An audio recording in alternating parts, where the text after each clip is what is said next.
What's up, everybody? Welcome to Podcast No Plus. I'm Alex, and in this video, I want to talk about Uncharted Legacy of Thieves Collection. This was from a few days ago, but I thought it was important to talk about because it's actually a little interesting in terms of dates being almost crisscross. So basically, there is a post on the PlayStation, on PlayStation.com, and it's just a page. It's the page for Uncharted Legacy of Thieves, and the HTML file of the page has a stamp on it that is corresponding with May 4th, 2022. Now, this was posted on, I believe, from a couple people over on Reset Era, and it got people talking because, you know, what we know so far about Uncharted Legacy of Thieves Collection is that it's early 2022. Now, when I hear early 2022, I don't immediately think of May, and honestly, I don't really think anybody should think of May when they hear early in the year. Early to me really is just quarter one. It's the first, and quarters, if you know, for some people that don't know, is 3 months, you know, of the year. So January, February, March.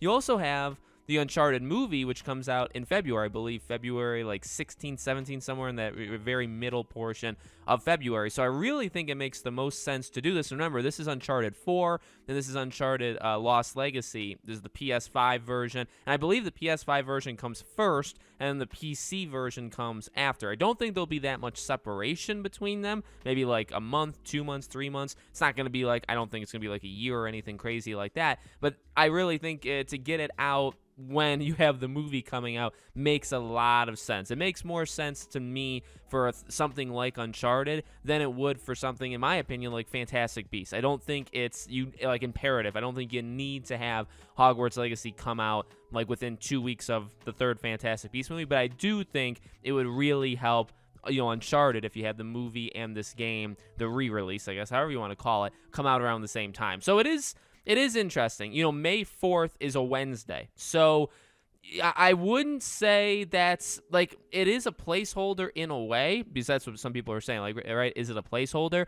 I mean, Wednesdays isn't a day that you have games release normally. However, there are some exceptions, one of which you guys may know, this small little indie title, Halo Infinite's campaign, which releases literally next Wednesday. So you have an example right now for a game that can do it. It doesn't happen often at all, but we are starting to see more games, I think, release more than just on a Tuesday and a Friday. We've had Thursday releases semi-often, specifically like this year. Wednesday doesn't exactly happen, but that doesn't mean it can't happen. So that's what makes it interesting. I mean, it's not like May 4th is a Saturday, right? Because whenever something is like a Saturday or a Sunday, it's like, okay, well, those are automatically just placeholders, or those just aren't going to, they're not going to actually happen. But this one, you know, May 4th, it's a day that it actually could happen, but it could just be for something else, and it could, again, at the same time, just be a placeholder date where it doesn't actually matter. It's not early, so if that is the actual date that this game comes out, or maybe it's when it comes out on PC, and I don't really think anybody said that out loud, which I don't blame people, but maybe if that's like the PC date, and 2 months earlier or whatever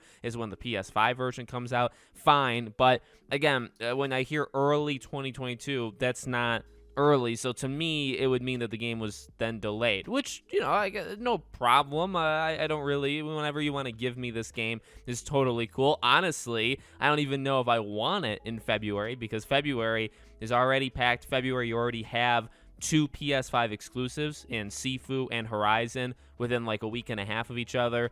First week of March, you have Gran Turismo. We don't know when God of War Ragnarok comes out, so like you have games actually to fill February and March. This game doesn't have to come out then, but obviously, again, like they said it, so I don't blame people for expecting that. So let me know what you guys think in the comments below. Make sure, as always, you guys are subscribed to the channel. Hit the bell icon so you guys know when all these videos go up. I do a brand new video on the channel every single day, and so I hope to see you guys for tomorrow's video.